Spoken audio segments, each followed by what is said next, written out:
특히 이 영양소를 많이 먹어야 하는 이유가 무엇이냐라는 건데요. 그 이유를 좀 설명을 좀 해드려 보도록 하겠습니다. 뭐 영양소 잘 챙겨 먹는 이유가 건강을 위해서 먹고는 있을 겁니다. 예, 그렇죠. 그래서 건강하기 위해서는 먼저 잘 먹어야 되고, 또 먹었으니까 움직이고 운동하고 또 뭐 일을 한다든지 그렇게 해야 되는 거고, 또 운동하고 나면 피곤하니까 쉬어야 된다라는 게 우리 일반적인 상식이 되어져 있는데, 이게 하기가 어려워서 문제다 이렇게 생각이 되어집니다. 자, 그래서 하기 많이들 어려우신데요. 우선 먹는 것부터라도 잘 챙겨 먹는 게 정말 중요하지 않느냐 이렇게 생각이 되어지는데요. 먹는 것 정말 잘 먹어야 된다라는 건데요. 왜 먹느냐라는 겁니다. 왜 우리는 먹어야 되느냐라는 건데, 우리 미토콘드리아에서요, 프로톤이라고 하는 것과 일렉트론, 양성자와 전자를 만들어서 에너지를 만들기 위해서 우리는 먹고 있다라는 겁니다. 그래서 그 에너지를 만들어내는 그 영상을 하나 좀 봐보도록 하겠습니다. ATP is generated at the inner membrane of mitochondria by an efficient mechanism called oxidative phosphorylation, involving several membrane protein complexes. Nutrients provide high-energy electrons in the form of NADH, which are used by the protein complexes to pump protons from the matrix to the intermembrane space. This continuous pumping creates a proton gradient, where the positively charged protons are attracted to the more negative matrix. 자, 이렇습니다. 영상에서 보셨다시피 결국은요, 미토콘드리아 속에서 프로톤과 일렉트론을 만들어서 이 미토콘드리아 멤브레인 막 속에 프로톤이 들어가서 그게 다시 쏟아져 나옴으로 해서 에너지를 만들어내고 있다는 게 이 영상에서 보여주고 있는 것입니다. 그러기 위해서는 결국은 우리가 먹어주어야 되는 것들이 있고, 그 먹어야 되는 거 정말 중요한 것들이 많이 있는데, 무엇을 먹느냐, 무엇을 어떻게 먹느냐, 이런 것들이 굉장히 중요하다 저는 생각이 되어집니다. 그래서 이 우리 몸속에서 기초적으로 에너지를 만드는 데 사용되어지는 기본적인 물질, 이런 것들을 잘 챙겨 먹는 게 중요하다. 그리고 충분한 양으로 먹어야 되지 않느냐 이렇게 보고 있습니다. 여기서 충분한 양이라 하면 먹었는데 배설되어져 나가는 정도로는 먹어주어야 된다라는 겁니다. 그게 뭘까요? 정말 간단한 것들인데 오늘의 결론입니다. 이거 열심히 먹자 이런 얘기고요. 물 잘 챙겨 먹자. 뭐 당연히 이렇게 잘 챙겨 먹을 것이다 라고 생각하는데, 정말로 그런가라는 거는 다시 한번 생각을 해봐야 되지 않느냐라는 거고, 산소 역시 마찬가지입니다. 물 충분하게 먹고 그 다음에 배설되어지도록 여러분 먹고 있지 않습니까? 그 다음에 먹어야 되는 것이 저는 소금이라고 생각합니다. 소금을 적당량을 섭취를 해야 되는데, 저염식을 하라고 하는 것 때문에 사람들이 제대로 지금 먹고 있지 않다, 저염식을 하고 있다, 적게 먹고 있다라는 거죠. 소금을 먹어야 된다. 우리가 병원에 가면요, 0.9% 소금물, 그게 링그인데요, 그 우리 혈관을 통해서 넣어주고 있습니다. 소금을 넣어주고 있다. 소금이 들어가고 있는데, 넣고 있는데 왜 입으로는 넣으면 안 되느냐, 이런 것들이 여러분들이 지금 잘못 알고 있는 것이지 않느냐라는 거고요. 세 번째가 이 비타민 C를 먹어야 된다라는 건데요. 비타민 C를 메가도수로 먹어야 된다라는 거고, 지금 이 세 가지를 오늘 전부 다 얘기하기에는 너무 시간이 짧으니까요. 오늘 비타민 C를 많이 먹어야 된다. 그리고 입속으로 들어가서 소변으로 빠져나갈 정도로 먹어야 된다. 이런 얘기를 말씀을 드리는 겁니다. 소금도 역시 마찬가지입니다. 먹고 빠져나갈 정도로 먹어주어야 부족하지 않다. 이렇게 저는 보고 있습니다. 그래서 자, 이런 것들이 부족하게 되면 일어나는 문제가 이렇게 많습니다. 물이 부족하면 담낭을 절제를 하시는 분들이 많습니다. 왜냐하면 담석이 생기기 때문에. 물이 부족하면 담석이 생기기가 쉽다. 산소가 부족해지면 피로가 생기기가 쉽다. 소금이 부족하면 저산증, 위산이 부족해지고 혈압이 떨어지기도 하고, 또 저체중이 되어지기도 하고, 저체온이 되어지기도 하고, 소화불량이 되어지기도 합니다.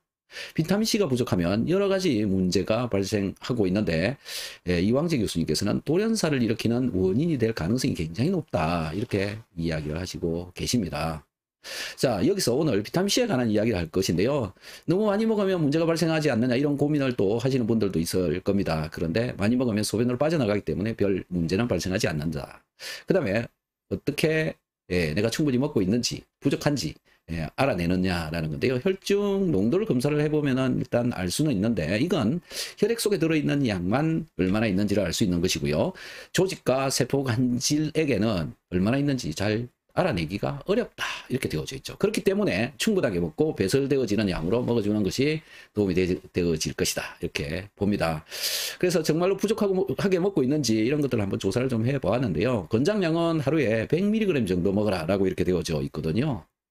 그런데 질병관리청에서 나온 자료 국민건강영양조사를 이렇게 보시면 2020년도 국민 1인당 평균 비타민C 먹는 양이 64mg 정도 먹고 있다 이렇게 되어져 있습니다. 약간 부족한 듯 이렇게 보이죠. 자, 그래서 이건 뭐 음식을 통해서 먹는 것이 아마 근거로 되어져서 이렇게 되어지지 않나 이렇게 생각이 되어지는데요. 제가 비타민C는 여러분들이 먹고 있는 것은 뭐 대부분 이렇게 알로 되어져 있는 이런 것들을 많이 먹지 않습니까?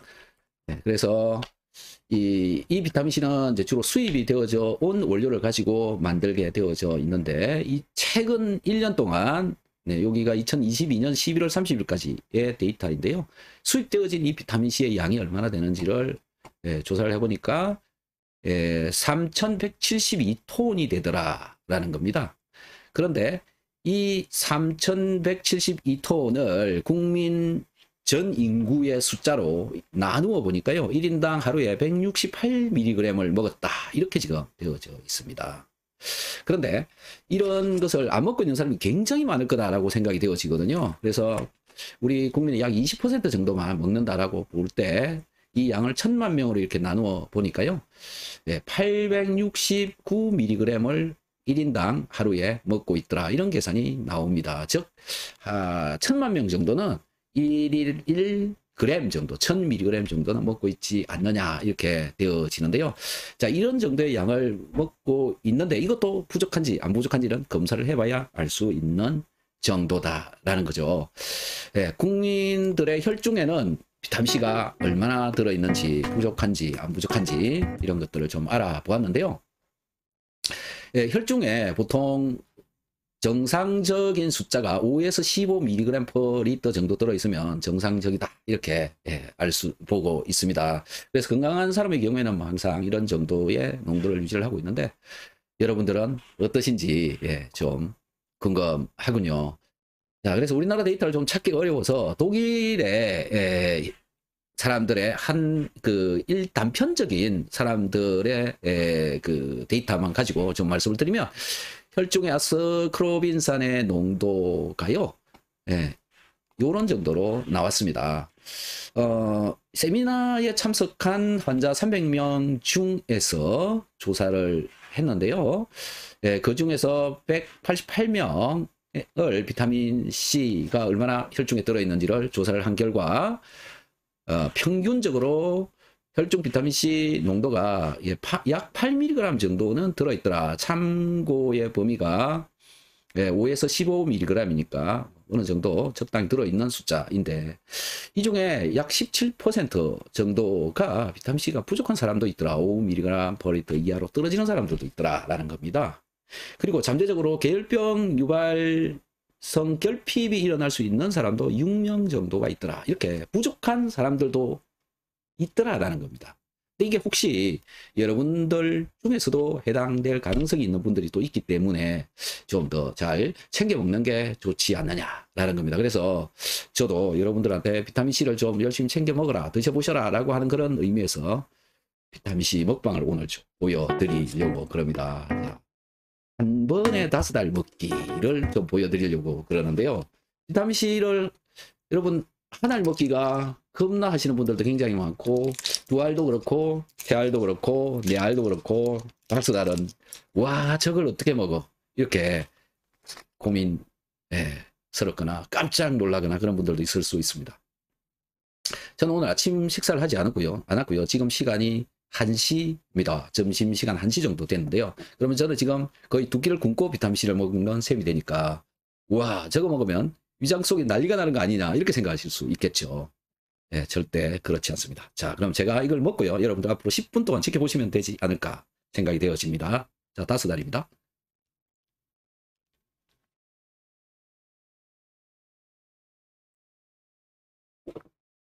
네, 5알 다 들었습니다. 자, 이렇게 먹어도 괜찮으니까요. 자, 이 비타민C를 먹는 이유 중에 한 개가 뭐냐면은 뭘까요? 네. 비타민C는 항산화를 시켜주기 때문에 그렇다. 자, 항산화를 시켜준다라는 거. 그러면 다른 영양제들도 항산화를 시켜주는 영양제가 많이 있는데 왜 비타민C냐라는 거죠. 다른 영양제에 비해서 비타민C가 가장 안전하고 가장 값싸고 가장 쉽게 구할 수 있고 가장 오랫동안 먹어왔기 때문에 그렇습니다.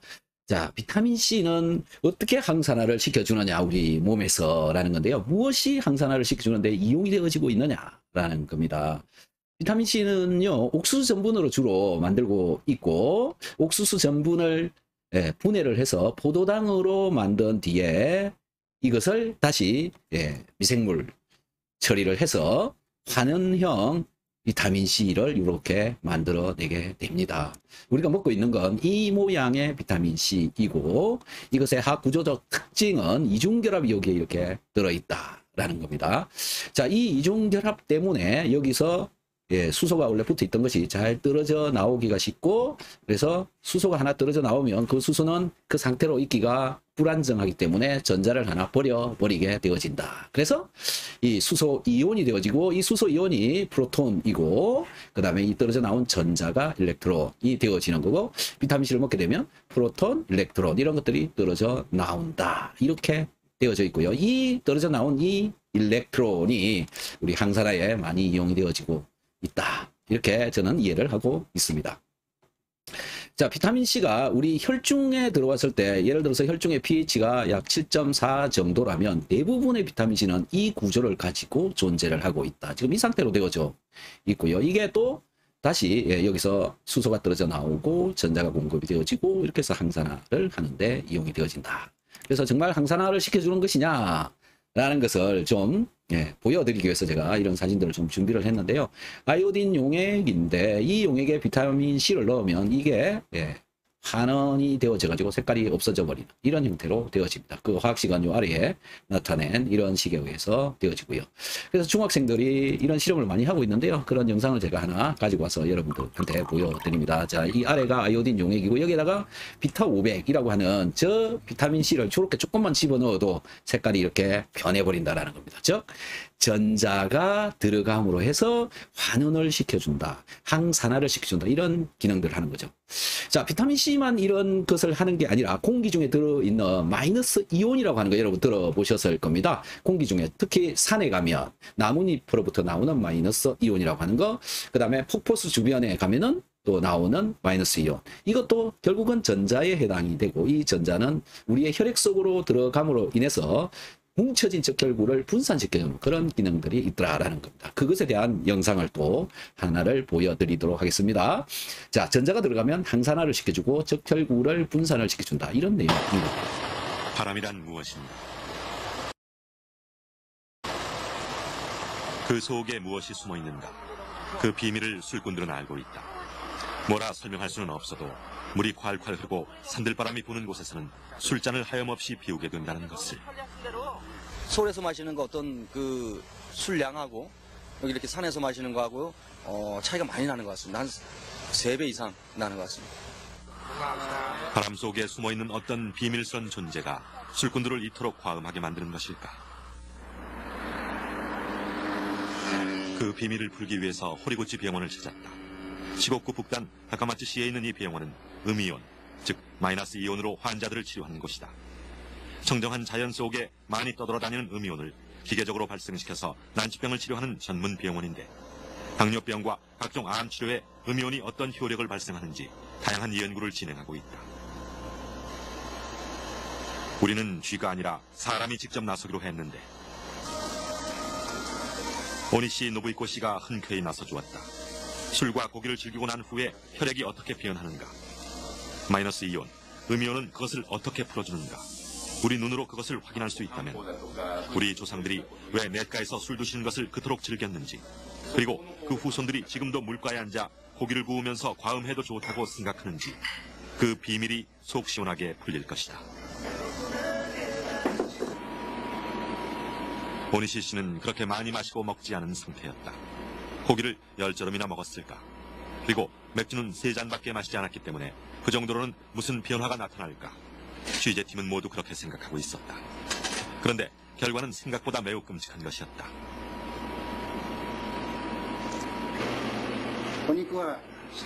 술과 고기는 건강에 별로 좋지 않다.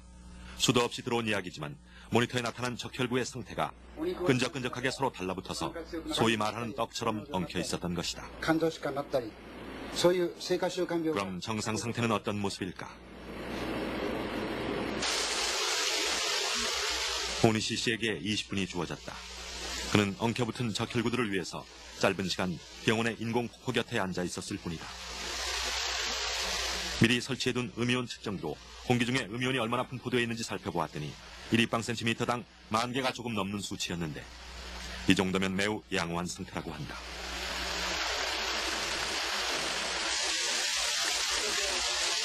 오니시 씨는 심호흡을 몇 번 하는 것으로 주어진 시간을 마감했다.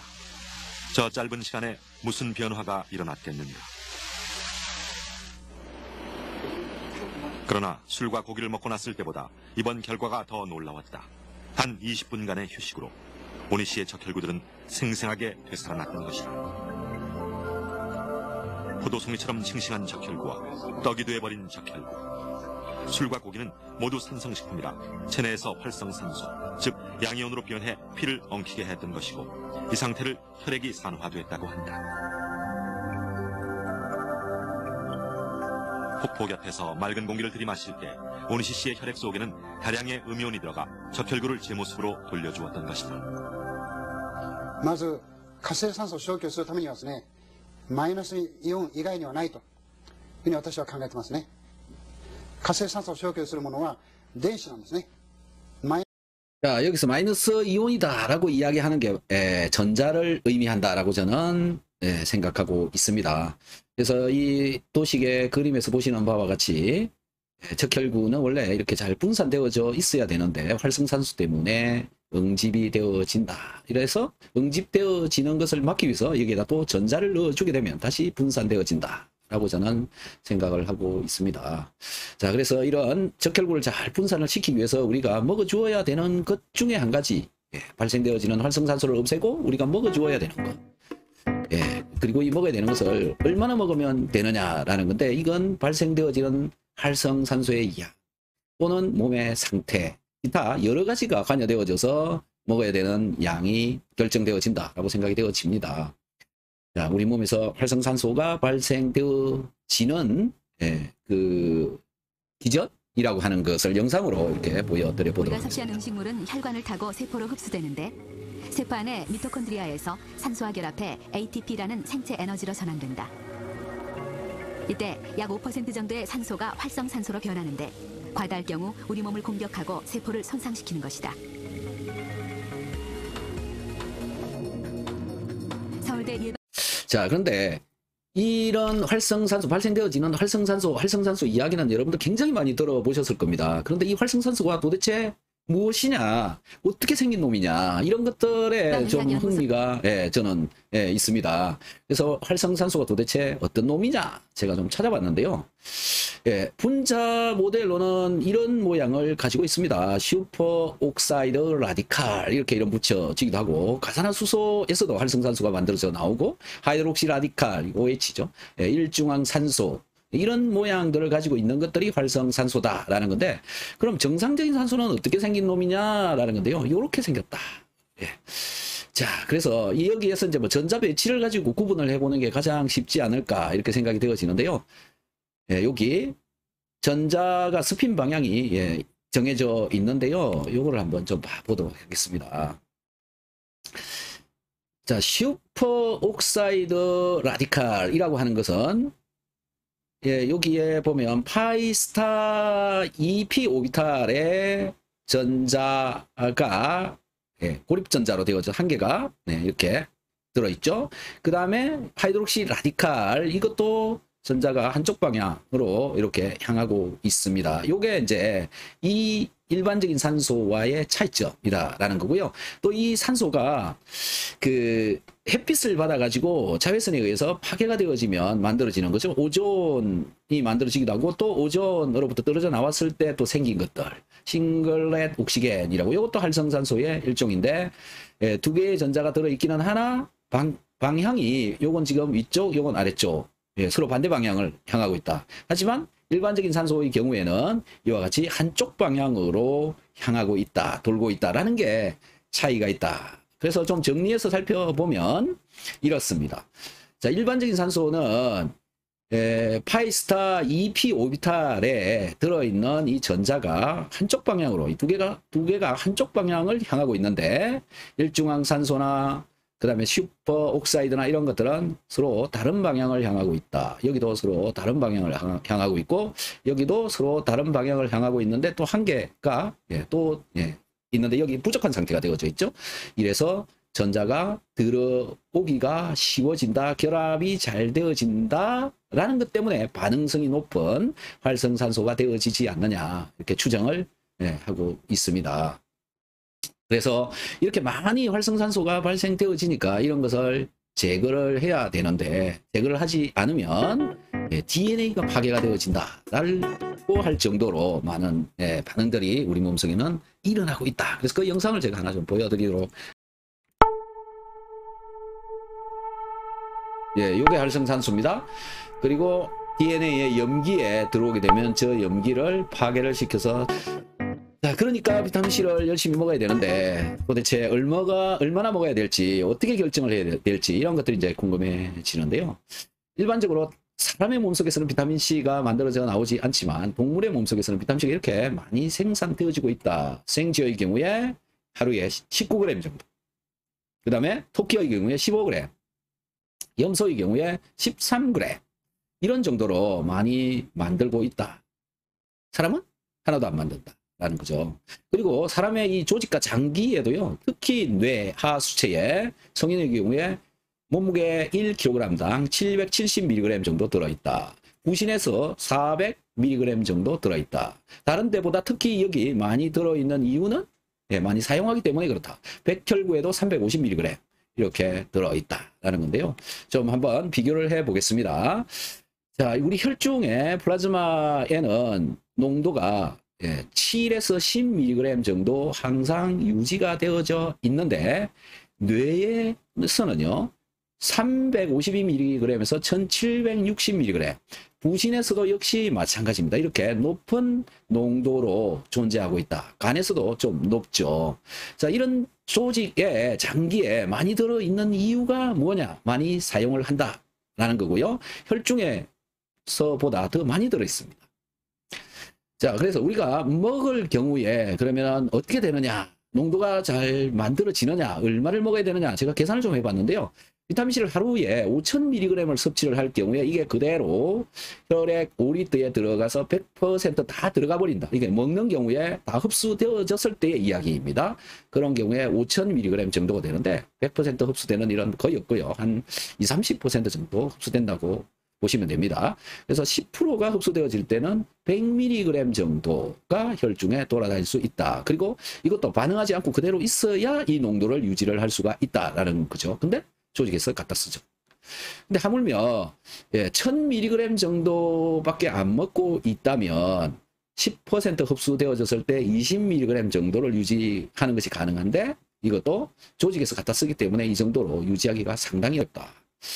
자, 그래서 얼마를 먹어야 되느냐? 다른 연구자분들 얘기를 들어보면요. 이광재 교수님은 포유류에 있어서 하루에 체중 1kg당 70에서 250mg 정도를 만들어낸다라고 되어지니까 이건 뭐 이광재 교수님이 직접 소면을 통해서 조사를 하기도 하고 그런 연구를 통해서 나온 결과인데요. 몸무게 70kg인 성인 남성의 경우에 최소 5000mg에서 17,500mg 정도까지는 섭취해 주어야 정상적인 양이 되어지지 않느냐 그렇게 이야기를 하고 있고요. 또 염창환 교수님은 암 환자를 치료하는 의사의 입장에서 볼 때 최소 하루에 6g 이상은 먹어야 된다라고 이렇게 이야기를 하고 있습니다. 자, 이런 연구를 많이 하고 있는 미국 리오단 클리닉이라고 하는 이런 병원이 있는데요. 여기는 암 환자를 비타민C를 이용을 해서 치료를 하고 있는 그런 병원입니다. 그래서 이 많은 사람들을 치료를 한 데이터를 통해서 여기에 그 결과를 가지고 좀 말씀을 드려보면, 여기는 정맥으로 비타민C를 주사를 합니다. 주사를 한 뒤에 최대 농도가 되어졌을 때 농도가 얼마가 되어지는지를 조사를 했는데 200mg, 400mg, 600mg 이렇게 넣는데요. 200mg을 체중 1kg당 200mg을 넣었을 때, 그러니까 체중 70kg짜리의 경우에는 약 14,000mg 정도가 들어간다고 보면 되겠죠. 그랬을 때 혈중의 농도가 어느 정도 되느냐 하면 5mm몰 정도 이렇게 되어지더라. 그때가 최대치가 되더라, 이런 얘기입니다. 최대치가 되었을 때 5mm몰이다, 이런 얘기거든요. 5mm몰을 밀리그램 퍼 리터로 바꾸면 880mg 퍼 리터가 되어집니다. 자, 14,000mg을 혈액 5리터 안에 이렇게 넣었을 때는 2,800mg 퍼 리터가 되어져야 되는데, 최대 피크치가 되어졌을 때 남아있는 양이 880밖에 안 되더라. 그럼 나머지는 어디로 갔느냐? 세포 간질액에 가 있거나 조직 내로 들어가 있거나 또는 사용되어져 버린다. 굉장히 많은 양을 우리 몸 속에서는 유지를 하거나 사용하고 있다.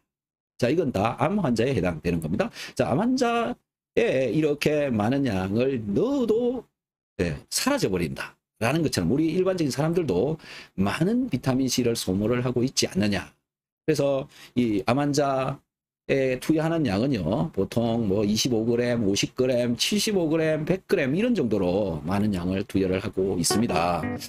자, 첫 번째 IV로 정맥 주사로 넣는 그런 경우였고요. 먹어야 되는 양은 그럼 얼마나 먹어야 될까? 로 들어가는 양보다 더 많이 먹어주어야 흡수되어져 들어가지 않느냐라는 건데요. 비타민C를 먹어야 되는 양을 결정해서 이야기하기는 상당히 어렵다. 왜 그러냐면 사람마다 체중이나 질병 유무나 건강 상태나 또는 노동 강도나 칼로리 섭취량이나 스트레스 정도나 음주, 흡연, 약물, 활성산소 발생량 이런 것들이 다 다르기 때문에, 그래서 몸에 밸런스를 맞춰주기 위해서 어떤 날은 많이 먹고 어떤 날은 적게 먹고 이렇게 조절을 해가면서 먹는 게 맞는 것이다. 딱 얼마 먹어라 이렇게 정해서 드리기가 어렵다. 그래서 제가 순수하게 그냥 활성산소 발생되어지는 양 대비 얼마만의 비타민C가 필요하냐 계산상으로 이렇게 해보았는데요.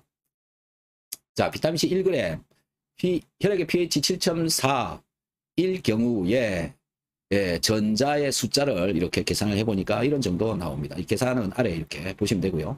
그 다음에 사람이 호흡을 통해서 만들어져 나오는 활성산소의 양을 계산을 했더니 이런 숫자가 나옵니다. 그래서 산소 2개의 원자가 붙어서 O2가 되어지는데 O2의 양으로 32g으로 계산해서 몰과 필요한 전자의 양을 계산해서 비율을 계산해 보니까 비타민C 1g을 섭취를 하면 활성산소 없어지는 게 4,425분의 1밖에 없어지지 않는다. 내 몸에서 발생되어진 활성산소의 양의 4,425분의 1이라는 겁니다. 100g을 섭취를 했을 때 442분의 1 정도만 없어진다라는 겁니다. 그러니까 비타민C를 아무리 많이 먹어도 활성산소를 다 제거하기는 너무 어렵다. 그래서 얼마를 먹어야 되느냐라는 건데, 내 몸에 맞게 먹고 또 내 몸에서도 다양한 활성산소를 제거를 하는 SOD라고 하는 것들이 만들어져 나오고, 또 코큐텐도 만들고 글루타치온도 만들고 또 비타민 E도 먹고 있기 때문에 또 제거는 합니다. 하지만 이 활성산소를 다 제거해 버린다, 이게 꼭 좋은 것만은 아니기 때문에 어느 정도 활성산소도 필요하고 또 과하게 발생되어진 활성산소는 제거를 해야 된다라는 것 때문에 비타민C는 어느 정도 충분하게 먹어준다, 먹어준 것이 소변으로 나올 정도로 먹어주는 것이 더 옳지 않느냐라고 저는 생각을 하고 있습니다. 자, 비타민C는 다양한 생리활성을 가지고 있는데요. 몇 개만 예를 들어서 좀 말씀을 드리면, 자, 이건 백혈구인데요. 백혈구 속에는 비타민C가 굉장히 많이 들어있죠. 백혈구 속에 혈중에 돌아다니는 비타민C의 양보다 약 50배 정도의 농도가 백혈구 속에 들어있게 되면 바이러스나 박테리아를 최대한으로 많이 없앨 수 있다라는 겁니다. 하지만 비타민C가 혈중 농도 대비 13배 정도가 백혈구 속에 들어있게 되면 이 바이러스나 박테리아를 25% 정도밖에 없애지 못한다. 그 이유는 이 백혈구 속으로 비타민C가 많이 들어가야 되는데 이 당, 슈거, 당, 포도당입니다. 포도당이 이 속으로 자꾸 들어가 버리기 때문에 그렇다라고 이렇게 되어져 있습니다. 자, 백혈구의 능력을 키우기 위해서도 또 감기가 덜 들게 하기 위해서도 이 비타민C의 섭취는 꼭 필요하다라고 생각이 되어집니다. 또 위산이 부족하면 단백질 소화가 잘 안 되는데 그 이유는 이 위장에서 분비되어지는 펩시노겐이라고 하는 효소가 염산에 의해서 펩신으로 전환이 되어지고 펩신으로 전환이 되어져야만 이 단백질이 중간 단계의 사이즈의 그 단백질 펩타이드로 만들 수 있기 때문에 그렇다. 이렇게 되어져 있습니다. 그래서 염산, 즉 위산이 충분하게 있어야 단백질 소화를 잘 시킨다. 비타민C를 먹게 되면요. 비타민C로부터 떨어져 나온 이 프로톤, 수소, 이온 이것이 우리가 음식 중에 들어있는 소금, NaCl, 이 Cl과 붙어서 염산을 만들 수가 있습니다. 그래서 비타민C를 잘 챙겨 드시면 소화가 굉장히 잘 된다. 이런 또 기능들이 있습니다. 그 다음 비타민C는 콜라겐 합성에 있어서 키 물질이다라는 건데요. 이 비타민C가 있어야만이 이 프롤린을 하이드록시 프롤린으로 전환을 시킬 수가 있는데 이 하이드록실기를 프롤린에다가 붙여줌으로 인해서 콜라겐의 세 가닥의 구조를 가교, 크로스 링킹을 시켜줌으로 인해서 더 단단하고 탄력 있는 콜라겐을 만들 수 있기 때문에 그렇습니다. 그래서 이 콜라겐 분자 칸에 이런 하이드로겐 본드죠. 하이드로겐 본드를 만들 수가 있도록 되어지기 때문에 그렇다. 그래서 이 콜라겐을 더 탄력 있고 더 잘 만들려면 꼭 비타민C를 섭취를 해주는 게 중요하고 충분하게 먹어주는 게 중요하다.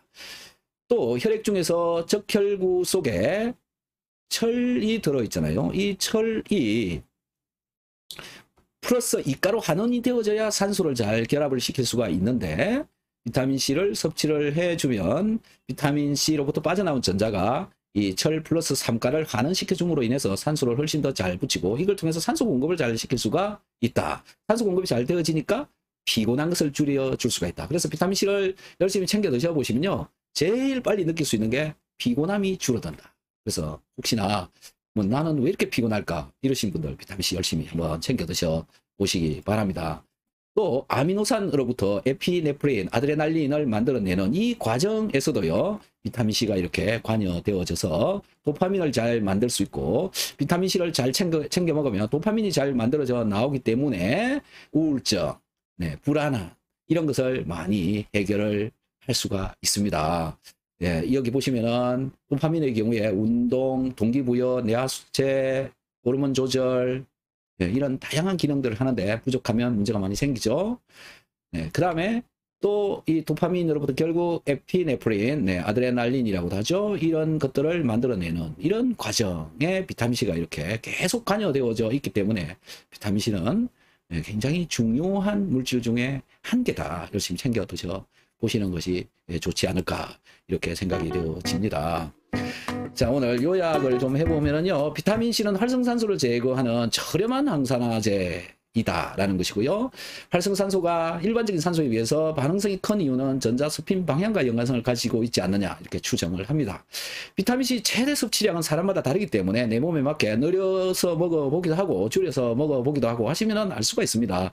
조절해서 드시면 별 문제가 없고요. 쏙 썰이지 않느냐 저 보셨지 않습니까? 쏙 썰이지 않습니다. 쏙 썰인 이유는 위장에 염증을 가지고 있는 사람들의 경우에 속이 썰입니다. 그래서 비타민C를 섭취를 해보면 내 위장에 염증이 있느냐 없느냐도 알 수가 있습니다. 그 다음에 비타민C는 소화 촉진, 콜라겐 합성, 우울증 개선 이 외에도 다양한 생리 활성을 가지고 있는데요. 논문 좀 찾아보시면요. 온몸에 다 관여되어진다. 엄청 수많은 도움을 준다. 이렇게 보시면 될 것 같고요. 못 먹어도 하루 최소 6g 이상은 꼭 먹어야 도움이 될 것 같습니다. 열심히 좀 챙겨 드시면 좋을 것 같고요. 제가 시험 문제를 내겠습니다. 비타민C 속에 무엇이 들어있기 때문에 항산화를 시켜줍니까? 답을 한번 맞춰보시면 좋을 것 같습니다. 자, 긴 시간 이렇게 시청해 주셔서 감사합니다. 고맙습니다.